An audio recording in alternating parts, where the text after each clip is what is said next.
Let's talk a little bit about the concept. I mean, because I think this needs to be solidified a little bit. Right. But when we talk about something called British Muslim civil society, it's an extremely catchy, it's a very interesting, once again, I would say concept. Right. And the report that was launched in Parliament a few weeks back makes really fascinating findings. I mean, obviously this comes probably in parallel, I wouldn't say on the back of, but in parallel with the announcement of certain stats from the census of 2021. Right. Which shows that the Muslim community in the UK now constitutes around 6.5%. Right. And also speaks of the various facets of that particular community in terms of age, in terms of professional engagement, in terms of, various other aspects. Right. But if I was to go back to that initial definition, a concept, do you really read into this, your research over many years, that it goes beyond the concept, that it is some element of reality in this? So, I mean, in many respects, and it's wonderful to have Neil in the studio, because Neil is one of the main commissioners for the Missing Muslims report. This is something which is spoken of throughout that report. That report's actually far more extensive than this one. And so, there is a tradition of reflecting about the situation of the Muslim community in this country. And I think we very deliberately used that catchy phrase, as you put it, the British Muslim Civil Society report, because we have an aspiration to make this an ongoing conversation. It's called the British Muslim Civil Society report of 2023. Hopefully there will be further ones in the future, which allows for an ongoing conversation on issues that Muslims don't tend to think of their own communities in terms of civil society. That's a, third sector specialist term almost that we use in thinking about policy, we use in thinking about public discourse and public debates and the charity sector more generally. And Muslims, I think, as a relatively young community in this country, still, many of us, might have been born outside the country. I happen to have been born in this country. And in that sort of situation, we're not completely used to the vocabularies that might be used by the policy circles, by the government, by the third sector as a whole. And so this was a deliberate attempt to carve out a space for Muslims. And I think it does exist, to answer your question somewhat directly. There is a Muslim charity sector that's very vibrant, that people have been talking about for years. One of the quotes I have from David Cameron in a Ramadan address from about a decade ago is saying that the Muslims are the most generous community in this country. Yeah, I remember that. Yes, correct. Now, I mean, I totally get that. But if I was, and I'm of, if I may, Usaama, an older generation. I arrived in this country as a very, very young boy in the early 70s. Right. And if I was to be asked, up until recently, about a British Muslim civil society, I would mention two sectors. I would mention the mosques and Islamic centers, and probably the charity sector. Right. And the charity sector essentially for donating towards causes like Palestine or like Kashmir or like international disasters or the such. So in a way, also a charity sector that doesn't necessarily feed into the British Muslim society itself or community itself. Right. But clearly from reading the executive summary of the report, this is a very, very simplified version of the reality. Yeah, I was just going to congratulate you on the report, because it follows on effectively from the Missing Muslims report that Citizens UK produced and started in 2015 and 2017, also focused on civil society. So I don't see it as a concept. I see it as a struggle. The most important sector of society is civil society. It's people. Right. As a non-Muslim, I hope not to blunder on make mistakes, but the Ummah is significant. It's a sort of Muslim civil society, the concept of Ummah, isn't it? because it excludes government. The point is, we tend to think that everything has to happen by government. Right. Yeah. And the papers do, and what's Rishi Sunak doing now, that sort of thing. Right. Whereas I believe, and citizens believed, and Islam believes, that it's the people, it's the organised people that matter. Yeah. They are ignored, or we are just viewers of what's going on, because it's increasingly with celebrities and so on, we just watch people do things. Right. Whereas we are citizens, in reality, politically, we can make things happen if we organise well. And I think the report particularly is very good on statistics. As you say, the Muslim community is growing in muscle, it's youthful, and hopefully it will take a lead and not be subservient to government, not be subservient to the media. The media is very important, but it's not the main thing, which is why the statistics are good and encouraging. But also it is, as the other reports, I've got the MCB's report that came out in 2019 or 20, I think it was, which more or less, they all say the same thing. We're doing well, but there are hurdles that we have to cross. These aren't, some of them are hurdles with civil society, where people are nervous, don't think they've got a role to play, don't vote, don't move out of their area effectively. So that's a big hurdle. Is it, I mean, one of the questions that came to mind, as soon as I actually heard of the release of the report in Parliament, I thought to myself, we're living in a secular society, and yet we're defining or identifying a faith group within this society, you know, and calling it a civil society in itself. Is that not some sort of anomaly? Is that something that we're sort of clutching from thin air and in reality has very little? That's a very deliberate choice that we made. I thought that might be. In writing about this. And one of the points that, if I am able to find the sort of relevant quote, this is on page 21 of the report. While it is understandable in the light of broader trends towards secularization that major institutions have increasingly tended to view religion as marginal, the unqualified adoption of such a perspective is liable to marginalize Britain's growing Muslim minority. We live in a sort of pluralistic society, and it's true that the dominant trends are secular. The census data indicates that actually the fastest growing sort of religious trend is irreligion, or a lack of belief in God. There's been a precipitate drop within Christianity in this country, so it's now a minority religion in the UK, despite incredible. Are technically having a head of state who is also the head of the church.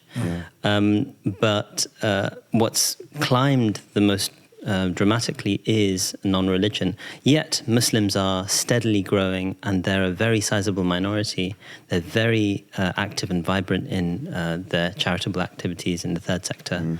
And so we need to recognize, actually, we should be inclusive to all of these different diverse sort of constituencies in our communities. We should build bridges, work with people of all faiths and none, to be able to realize a more harmonious civil society, more cohesive civil society, and a better Britain for the future. I mean, when we talk about a civil society in general terms, it's one of the things that I used to teach when back in in the day when I was teaching. There are several facets, excuse me, of civil society, including trade unions, Does that apply here? I mean,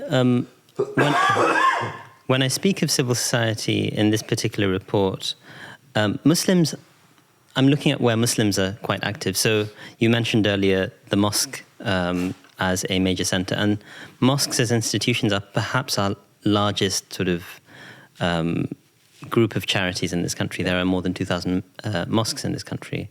But civil trade unions or other sorts of organizations, particularly within the labor force, I think Muslims are still not very present in those contexts. And I think, there is a lot of space for growth. Give me an example of a section of society where they're lacking still. Where they're lacking. Yeah. Right. I mean, I would say that one of the areas that I highlight is within the sort of grassroots media infrastructure. Right. So this is an instance where Hiwar, as a channel that actually originally started as an Arabic channel, he's branching out into an English sort of audience, partly because there's actually a lack. We all feel it. But I think, and this might not be pleasing to a lot of, our existing media institutions because they're quite at an early stage of their development. But I am somewhat critical about the lack of infrastructure in those arenas. Right. In other areas, in international development, we're world leaders.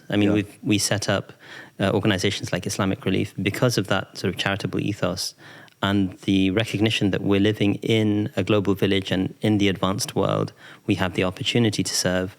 But now there's been a shift where increasingly sort of Muslim civil society organizations are recognizing actually, and I think actually the Missing Muslims report has contributed to that sort of a shift in the conversation.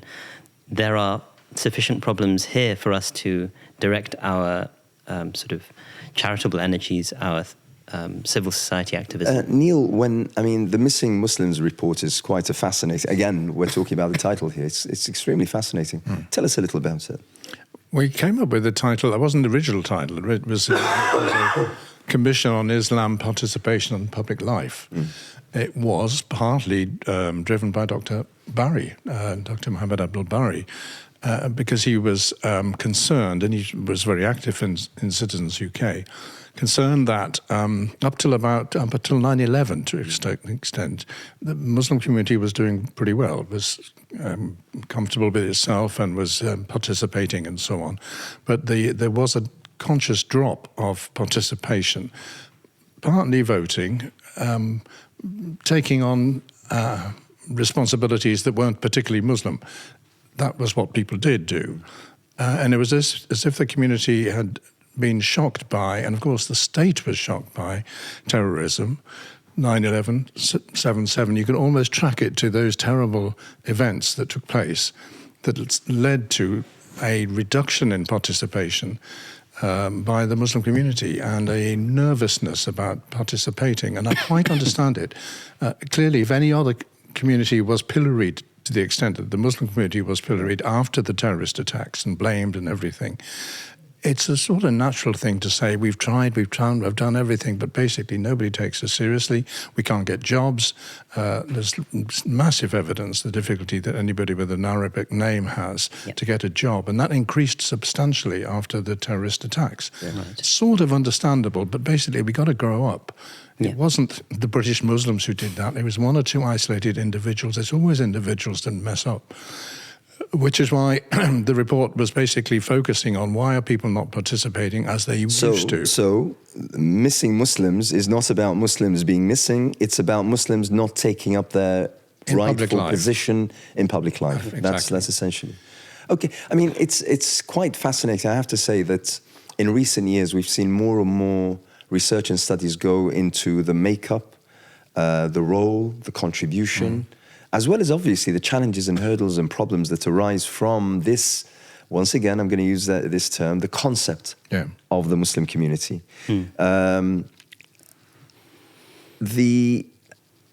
Obviously there's a question of why is that?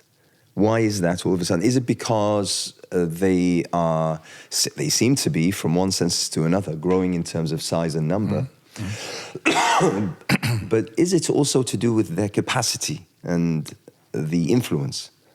I just wanted to sort of highlight that the Missing Muslims report, and Dr. Abdul Bari is one of the pioneers in the civil society space within this community, and one of my own mentors, and actually a mentor of a lot of people I know within the Muslim civil society space.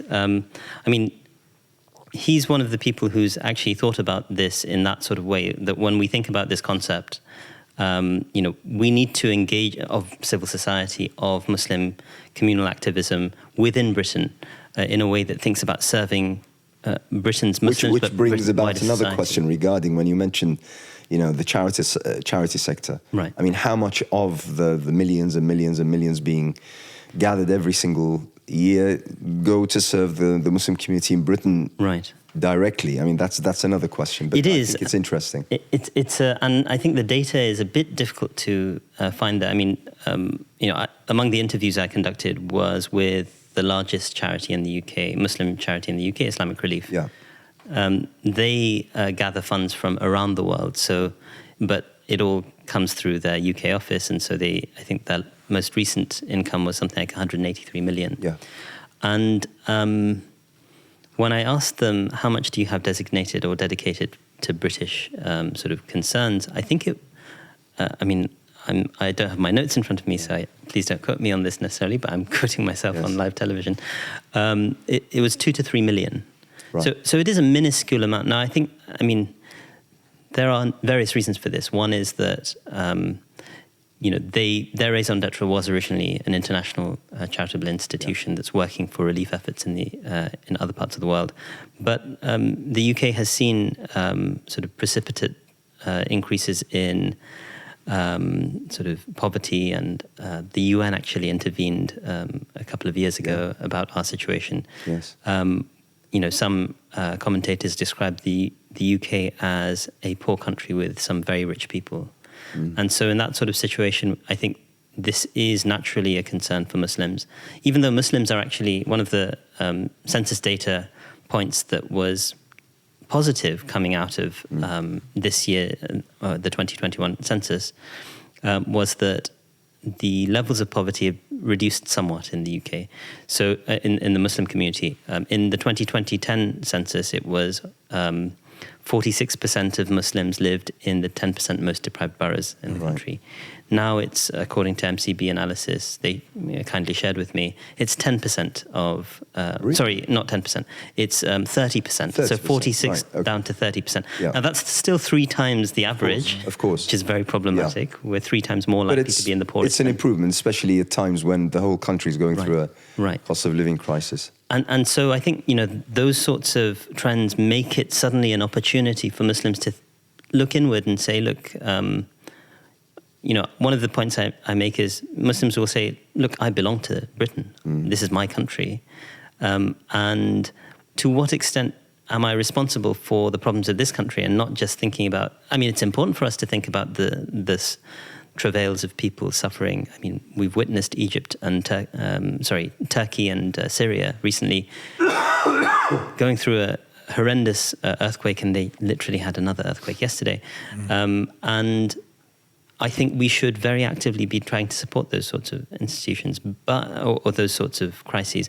But one of the points that I make in the report is, if Muslims in the UK think strategically, they'll recognise if they develop the wherewithal to try and influence the policy decisions made by the government, they'll recognise that as much money as we're sending abroad, far more than that is being slashed from our international aid budgets by government policy. And it's worse than neutralising the efforts that we're making. So I do think that we need to have this multi-pronged approach, and because we've reached a certain critical mass in terms of our population, because, as a result of efforts like Dr. Mohammed Al-Bari, people like Neil, who have really spearheaded excellent initiatives through Citizens UK that have brought in the Muslim community to think strategically in these ways, we're starting to think, actually, let's not think in very simplistic terms of, okay, I've got some money in my pocket, I'm going to give it to charity so it goes to Turkey. I'm also going to think about, okay, I've got some money in my pocket, let me fund this sort of policy research so that they publish something that will then have an impact on our FCO or whatever DCMS, so that those sorts of initiatives are supported by the strength of the government. We all pay our taxes, right? It's quite interesting. Obviously, as a society, as a rich society, where we're going through a phase defined by a number of landmark events, including Brexit, for instance. Right. Obviously, the political turmoil that we find ourselves in with everyone else, the cost of living crisis, which has hit Britain far worse than many other places. And obviously the ongoing wars in Ukraine, as well as Syria and various other countries of Arab and Muslim origin. The question is, how much of all of this actually impacts not only the performance, but the makeup of this civil society, as you call it? Right. How much of it I mean, for instance, we talked about which sectors are a little bit lacking and need, you know, a more positive and driven contribution from the Muslim community. But I look across the board, and knowing Europe as well as I do, Britain does stand out in terms of you find Muslims virtually everywhere, wherever you go. Whether you're looking at the media, at the arts, whether you're looking at drama, whether you're looking at sports, whether you're looking at politics, finance, Muslims are everywhere. But how much of this is sort of the trajectory is upward, and how much of it is incidental simply because of events, whether local or international? I was just going to say, I've been reading the paper on the way here. It looks like al-Azami could be the next leader of the Scottish National Party. He has a great Scottish accent. Hamza Youssef. Sorry, Hamza Youssef, yes. al-Azami still is significant. He's the head of the Labour, Scottish Labour. Exactly, yes. So that's fantastic, and Scotland is leading the way, really. Right. With that development. Remarkable, actually. I was just going to pick up what my friend was saying, really, about so to praise the Muslim community for pretty well anywhere you see homeless people being fed. It's a group of mostly Muslim women doing it around London here and doing it regularly in an organised way with hot soup and so on. Yeah. Right. But how many of them think about why are these people homeless? How many get involved in homeless action groups, not homeless action groups, housing action groups?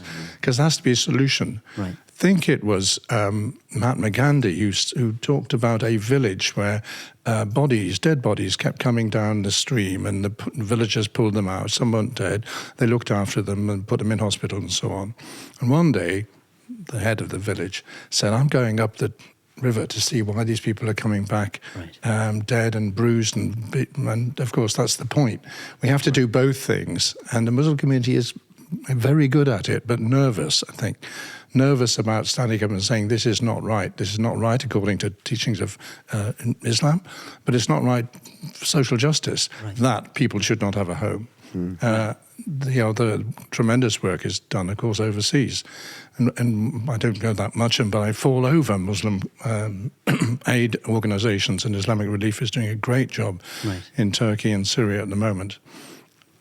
What we don't see is Muslims saying, OK, we're going to help the refugees, not by feeding them, but by having them in our homes, by community sponsorship is an opportunity, particularly since most of the refugees that are coming here are Muslim, of course. And it's a little bee in my bonnet, or it's a big bee in my bonnet, that I've tried very hard to get Muslim groups to sponsor and welcome refugees. And they provide the money, they find the food, but actually going that extra step has proved difficult for all sorts of practical reasons. But I think the more the Muslim community can lead, because it's not, Britain is fine, but a lot of people are very lethargic and don't want to do anything and blame everyone else, and it's the Tories, it's the Labour and so on, which doesn't change anything if we just sit and chatter.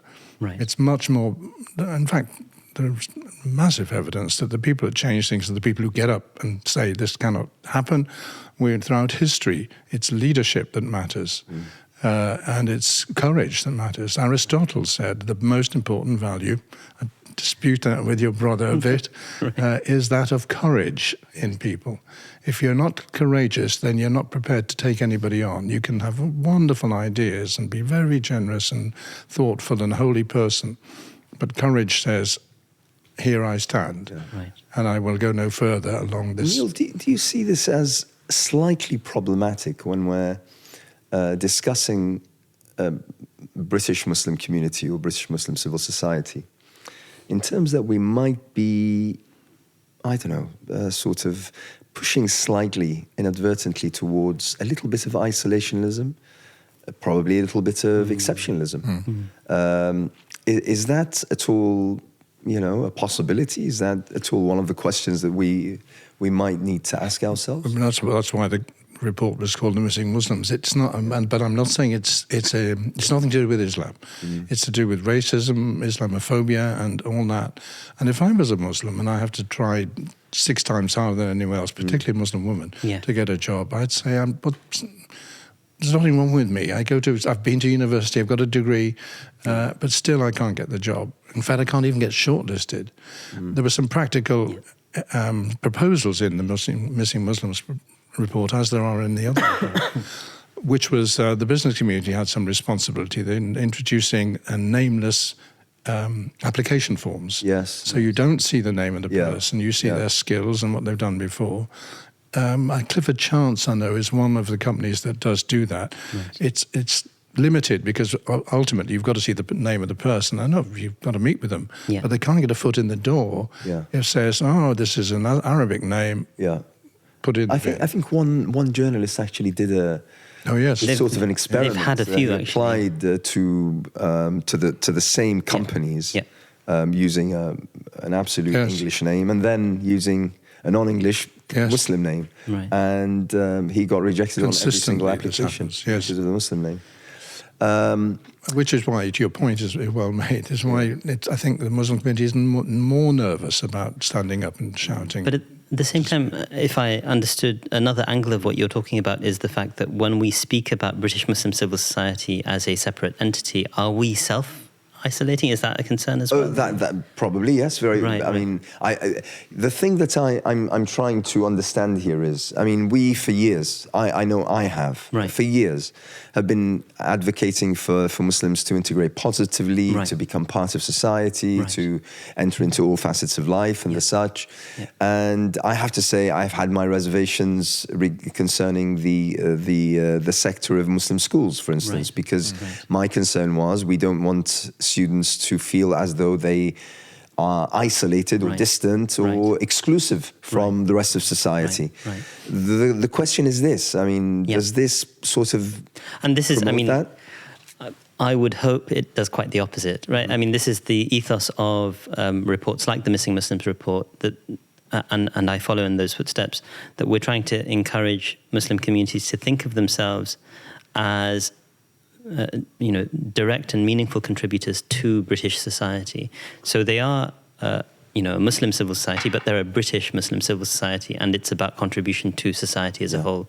And what's really sort of, in a sense, very heartwarming, going to all of these focus groups and speaking to a lot of young people as well, and seeing how much they internalize that sort of an ethos, that I'm really doing this because I think I have a duty to contribute to society. And it's not, they do recognize, look, as a Muslim, I do have a duty to try and help my immediate neighborhood where there will be lots of Muslims, but there's nothing exclusive about that. I'm not doing that because I think Muslims are really the only people that I'm interested in. No, actually, supporting everyone is going to raise the level of society as a whole. So that was a consistent refrain from, I heard it a lot from young people, and I heard it from the older people in the kind of as a default approach. I wanted to just reiterate this point that Neil's making, which is thinking systemically about problems, which is, I think, something which there still is a lack of, and it requires a certain degree of reflection about issues at more than a surface level. Very often in our community, we still diagnose problems at the surface level. We try and address the symptoms, but not think about the cause. And, that's something which I hope that I contribute to thinking about, at least a bit more reflexively on the part of the community. But I do think that is an area of weakness. Sometimes it's about thinking, let's find a problem that will solve the Muslim issue here. One example that an academic colleague remarked about was student loans. So in this country, when I was a student, they were minuscule. The cost of going to university were minuscule, and then suddenly they were, sent through the stratosphere. And Muslims are thinking about how can we make halal student loans. And for me, the problem is I have a couple of very young children, and I think about, do I even want them to go to university in this country and be saddled with £50,000 of debt at current rates? At the day they graduate. At the point in which they graduate. I don't think that that's fair at all to, that's not a fair thing to do to my own children. I don't think we're helping by sort of just thinking at a surface level and saying, let's get something which is halal certified, rather than thinking about, well, let's think about the harm that those sorts of policies do to young people across the board who also are going to struggle, Exactly. to raise a deposit on a home and all the rest of it. You mentioned London has one of the most difficult housing circumstances for the last couple of years and going back for a while. So those are problems which Muslims who make up 15% of London's, and this is not a London-centric, very deliberately not a London-centric report. There are Muslims in other parts of the country but when it comes to housing, London is probably one of the worst markets in the country. And Muslims make up 15% of the population. They're a particularly young demographic. How are they supposed to survive in that sort of situation unless there are systemic changes? This point is quite fascinating because I think it sort of fits with the sort of polluted river theory that there's you're at the banks of a river that's polluted at the very top by a chemical factory or whatever. Right. You can't just try to get your bit of the river to be non-polluted. You have to clean up the river entirely. Right. So, I mean, the examples that you're giving, I mean, the student loan, the health service, NHS, which is very, very important, especially for Muslim families who, loathe the idea or the concept of putting their parents up in residential care homes or the such, is extremely important. Right. Education. I mean, we're talking now about a sector where Muslims have incredible concerns for a variety of reasons. Right. So it's, and this brings me to the question is, is it acceptable? Is it even fair that the Muslim community says, you know what, I'm not concerned about anyone else right now. I want the sector that I wish to engage with to be of this, and criteria, and I don't care about the rest. Is this firstly possible, and secondly, is it even fair, and does it fit with the values of a Muslim? Right. I mean, this is part of the question that annoys me often when I'm in discussion with various Muslim organizations because I feel that there is this sort of sense of exclusivity, that this is something that I care about, and I need to do this for myself and my kids right now. Well, my thought is, listen, if the air is polluted, it's going to pollute everyone. It doesn't really matter, whether you're a Muslim or a non-Muslim. You're going to suffer as a result, and therefore you need to clean the air. Is that fair? Is that even reasonable and probable? It's not specific to the Muslim community, though, and that if there is an attitude of, I'll just plough on and ignore my neighbour, that's why faith is so important. All faiths, if you read any of the books, indicate that Jesus says, as a Christian myself, you have to love your neighbour as yourself, which means you need to develop yourself. Yeah. But so it's not a selfish thing, but equally, you've got to love the neighbour equally. Yeah. Prophet Muhammad, peace be upon him, did also say, as I was taught by great leaders like yourselves in a way, and Dr. Barry, that when asked who is the leaders, he said it's the 40 people to the right, left of you, and the 40 people to the right. Yeah. And then when pressed, who really is my leader? It's the people nearest you. And I would use that as an argument for why Brexit is a terrible idea. I'm sorry to suddenly go into that, and I hope that doesn't offend anybody. But basically, abandoning our neighbours in Europe makes no sense in human terms, in my opinion. Maybe in economic terms it does, but it doesn't look like it has done. It doesn't look like it, does it? Unfortunately. So that's why faith is so important. So we must hang on to our faiths, our specific faiths, and the teachings of the founders of those faiths are so important because they do get to the point. Love your neighbour. Yes. And then Muhammad never said, love your Muslim neighbour. He said, love the neighbour. Yes. Jesus never said, love the Christian. It's an incredible foundation for a real society, don't you think? Absolutely. It's almost all we need. Yeah.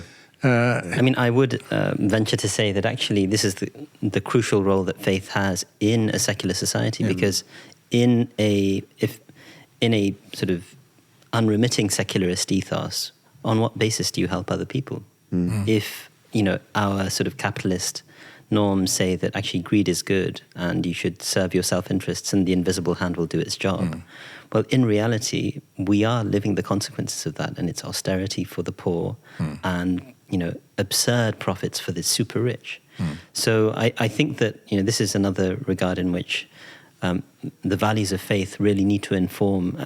British Muslim civil society needs to get out into the wider society, and this is an opening gambit to do something like that. Yeah. I mean, we have to have these on a regular basis. The Missing Muslims report was basically saying the same thing, that we need to, in your case, one of the messages that I took away is that society needs to recognize the barriers they're putting up to Muslims. Yes.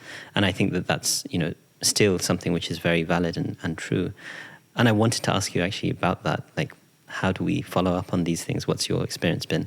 But also that Muslims now can grasp the nettle themselves, take the bull by the horns, as it were, and try and think, what can we actually do at our end to increase our own agency, to increase our own footprint on bringing our values, our positive, civic-minded values into wider society and make these things what it means to be British. Mm-hmm. All this raises so many questions. I mean, as you were talking just now, something came to mind, that part of the problem that British Muslims speak of, and you can travel across the country and you'll find this comes up time and again, in that the problem that British Muslims have, whilst healthy in numbers, healthy in terms of their diversity in the sectors of society that they occupy, even in terms of their relations with their neighbours. Most would say that those are quite positive as well. But the problem that they constantly speak about is the lack of political leadership. Now, once again, one of the questions I would ask back in retort is, well, do we need a Muslim political leadership? But reading in your report, there seems to be also that area as well mentioned. Especially, for instance, that you have one MP and one member of the House of Lords who have opened the report. So the question is, how important is political leadership for the Muslim civil society? So I am going to come back and ask Neil about how we follow up these things. So hopefully that can be a follow-up to this particular comment. But I happen to think that, so we very often celebrate that we've got a significant number of Muslim parliamentarians in this country. And I don't disagree with that, although I think we can also recognize that some of them aren't particularly exemplary when it comes to standing up for whether it's the Muslim community or the needs of the dispossessed in society. But at the same time, if you do the maths and look at 6.5% of the population being Muslim, I think we have about half as many parliamentarians as would be MPs as would represent the proportion of Muslims in this country. Yeah. So we're a sizable community. So obviously there are going to be some Muslim MPs, but we've got a long way to go. We're a democracy. Is that important? I think so. We're a democracy. We need representation at every level. And it's through these sorts of conversations that it's through information asymmetries, to use a bit of a technical term, that Muslims get lost out in a lot of public discourse. And by having our representatives there, by having our reports published, and feeding into that civic conversation, we can hopefully do a lot better. I think it is important. That's my personal take on that. But I also, just to go back to Neil on this, that I think it's important for us to keep on writing these sorts of reports and keep on having these conversations within our communities. But how do you gain traction in the policy realm? How do you get people who have the levers of power at their disposal, especially in contexts where we've shifted so dramatically to the right in this country, particularly since Brexit, that it's become quite inhospitable for a lot of people who are maybe ethnic minorities.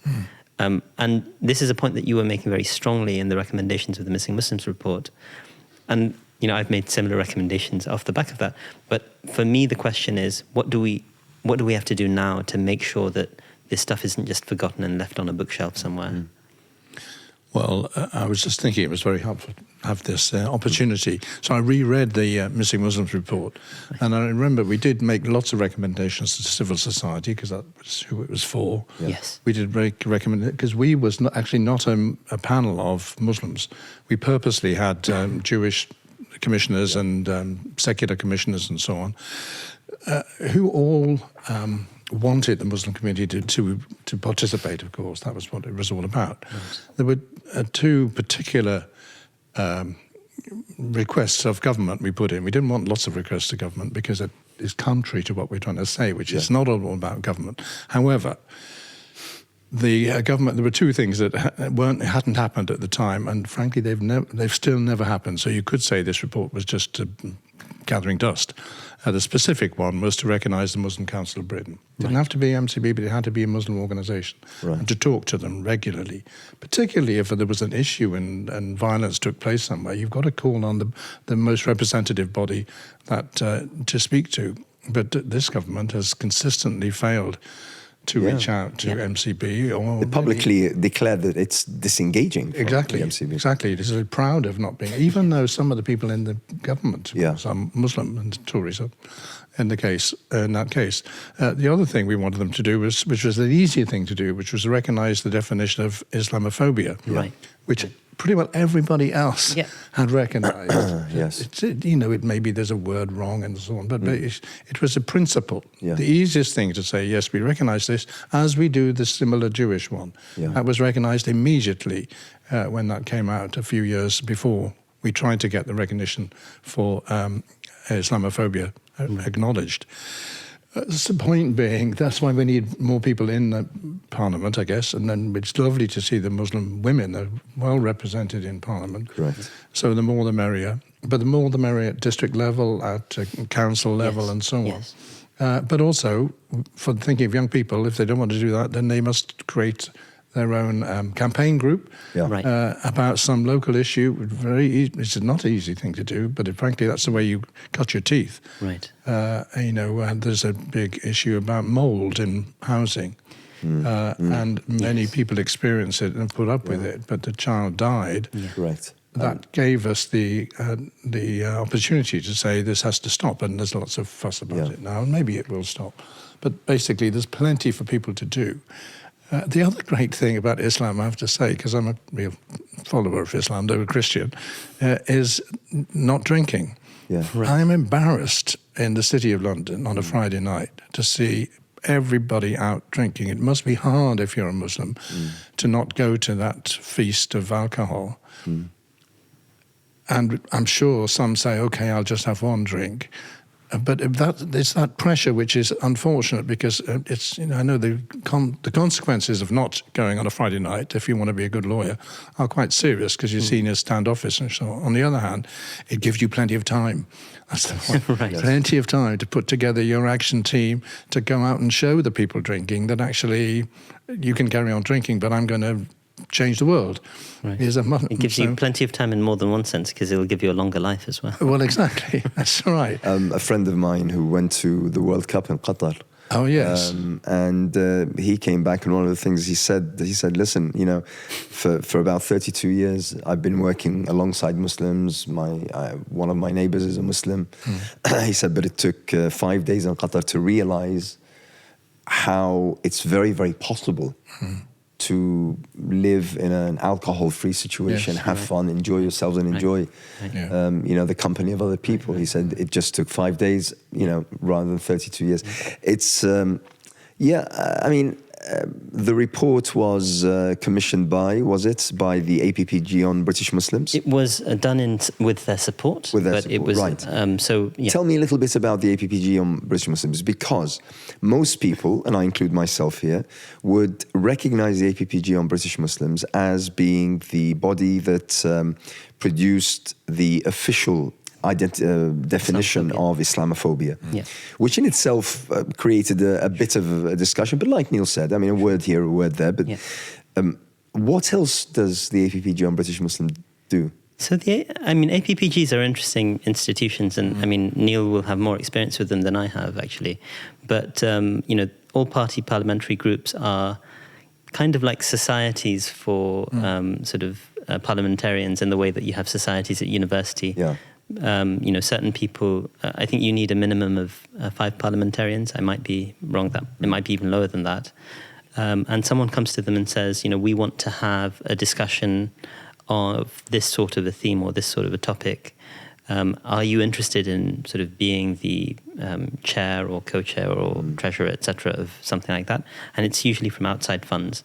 And so it'll be typically charities. It actually was scrutinized recently by Sky News. I think in a way it's very healthy. Because we need to have as open democracy as possible, and sometimes the APPGs could be misused as well in that sense. So the APPG on British Muslims is just a series of. We were very gratified to have Naz Shah MP and Baroness Saida Warsi, who are both co-chairs. Steve Baker was very generous in that he came and attended the entire launch. Right. Who's the chair of the APPG? The co-chair right now is Naz Shah MP. Right. And Baroness Saida Warsi is, I think she is the treasurer. So she's the treasurer. Okay. Oh, she's the vice chair, Naz Shah. And the chair, you've caught me a little. Yeah. I mean, because I'm trying to think who's the chair of the APPG on British Muslims. I really don't know. I think I'll need to do a little bit of search on that. Yes. But regarding, I think Steve Baker may be. Right. But, yeah. What does it do? I mean, what does it do for me as a British Muslim? What does it do? So the APPGs, and I think, this writing of this report gave me an experience which demonstrated to me that actually we need to engage those spaces as well. They often get neglected, and it doesn't need to happen all the time. Not massive amounts of resources need to be put in, but if we do have the occasional report which we can present there, we had roughly 10 to 12 parliamentarians attend. The Father of the House gave the opening speech. Right. Steve Baker, the DCMS sort of shadow secretary, and a whole host of parliamentarians. It puts our message on their map. Yeah. And it was really an important thing to do for them to be. Clearly, some of them had read it very carefully and were quoting, from the footnotes in some instances, talking about like the value of this. We also actually had conversations with sort of certain Labour Party outreach officers who were saying that we're going to pass on a summary of some of these findings to the shadow cabinet, which is very important at this point in time because they're probably going to be in power in a year and a half's time. And so I think that APPGs, in my estimation, in my limited experience with them, are these wonderful opportunities where if you know an MP who is affiliated with the APPG on British Muslims, someone like Naz Shah or Saida Warsi, both of whom are very committed to the well-being of the Muslim community and have really demonstrated that through years of effort, then we can take issues where we're going to formalize some kind of report, or we're going to talk about something and bring it into the spotlight in a parliamentary discussion. But that's only one step in a lot of steps to trying to influence the way in which we are governed. And I think it behoves all people involved in a democracy to think about, what can we do to improve our democracy and how can we give our input. I think Neil already indicated that doing this at a local level is perhaps even more important than at central government, because the Westminster bubble is not really how our democracy should operate. That's should be a small component of it, and power is unfortunately far too centralized sometimes in these institutions. We need to have I'm a great believer in devolution, but we need to have devolved powers in local councils, and we need to have Muslims working in local councils, and they can achieve huge amounts. I think Tower Hamlets is a fantastic example of that. But at the same time, Usaama, we can also argue that it's extremely difficult for a Muslim candidate to come through. Yes. Whether it be in terms of the mainstream political parties, whether it be in terms of councils. Only recently we've had the spectacle of the elected president of the NUS, of the National Union of Students, sacked and investigated and then sacked based on her opinions expressed on Facebook or Twitter 10 years ago... Got the impression when she was sacked and then investigated. Or probably that, or probably that. Yeah. And it is as though this keeps proving to us how arduous it is, how difficult it is for a Muslim, man or woman, to come through the ranks and to actually achieve their rightful positions. I mean, this particular lady was elected by a landslide victory as president of the NUS, yet she didn't spend a single day probably in office simply because she was investigating from the word go. This is truly a problem. Well, I agree. I think you've got to be 4 times stronger or more focused if you're a Muslim in Britain. Not obviously in all countries, but certainly in Britain, you have to struggle to override the Islamophobia that exists and the stereotyping that exists. But those that do, it is massively worth it, because then they become a role model. A role model for the younger generation, a role model, frankly, for participating in and they're doing. And we've just talked about 2 guys in Scotland who are doing pretty well. And you've both, I believe, stood for sort of constituencies at some point in the past, right? Yes. Yeah. And some of our London boroughs, of course, there is a good smattering of councillors. But you see, the thing is, I mean, Neil, let's be honest. I mean, even Hamza Yusuf, he had to say when it comes to equal marriages, he said that regardless of my faith. Yes. And what caught my attention was, why did he need to say this? Why did he need to say, regardless of my faith? Why is it so difficult for a Muslim, and I'm going to say a Muslim, but I'm sure that this happens also. Everyone. This happens across the board for a Christian, for instance, a Catholic or a Jew or a Hindu or the such. But why is it that someone who wishes to attain the highest office needs to sort of marginalize or sideline their faith or their principles or their belief in order to get to that position? Surely that's not for the benefit of society. It doesn't come with the job. Effectively. I think hopefully it's because I am a Muslim, I want to do this. I do think Islam has a problem with same-sex and LGBT people. That's the only blip on the horizon is the failure to recognise what everyone else recognises, is that homosexuality has been with us forever, and we have to get over it almost. So I noticed that he had said that this morning, and of course the evangelical Christian lady, Kate Forbes, I think. That's right. Yeah. Suddenly her support has collapsed. Yeah. And she's lost people by saying she couldn't agree with it. But does that mean that we need to, if there's something I believe so dearly, does that mean that I have to forego any political or leadership aspiration as a result? No, not at all, I don't think. But you have to stand on what you believe in. And I sort of like the way he put it, which is faith. I'm a Muslim for pretty well everything else, other than I disagree with the position of Islam, which is what, in a way, he's saying on LGBTQ issues. That doesn't mean to say there's anything wrong with him, because to get a Muslim to run the Scottish National Party is fantastic. It is. I mean, this actually, because I wear a theologian's hat as well, and it can become quite complicated from a theological perspective, because if something is sort of very clear-cut as a prohibition in the Quran, and then you come out and you say, well, actually, I accept all of the Quran, but not that bit, that technically places you outside of the faith, because you're supposed to accept the entire Quran. By the sort of testimony of the Quran itself. So, I mean, but my question, Usaama, is that is this a reflection on Hamza Yusuf? I mean, I'm sorry that I'm singling him out, but it's just one example out of many. Yeah. But is this a reflection on him, or is this a reflection on society and where someone of faith finds him or herself within that society, vis-a-vis their aspirations to lead? I have a very particular perspective on this. I mean, I can share it if that's... I mean, it's maybe somewhat idiosyncratic, but, societies have norms. I happen to argue that, secularism can be conceptualized as a religion of a sort, which has certain value systems. Some might describe it as a civil religion, as some sociologists have. And so, when tenets of different religions come to be at loggerheads, the dominant religious tradition in a society will set the template of what is or is not acceptable. Yeah. So I think in these sorts of societies, we just have to, as Muslims and as someone who, adheres to a Quranic theological paradigm, I would recognize that, my perspective on gay marriage would not be welcome in the political sphere.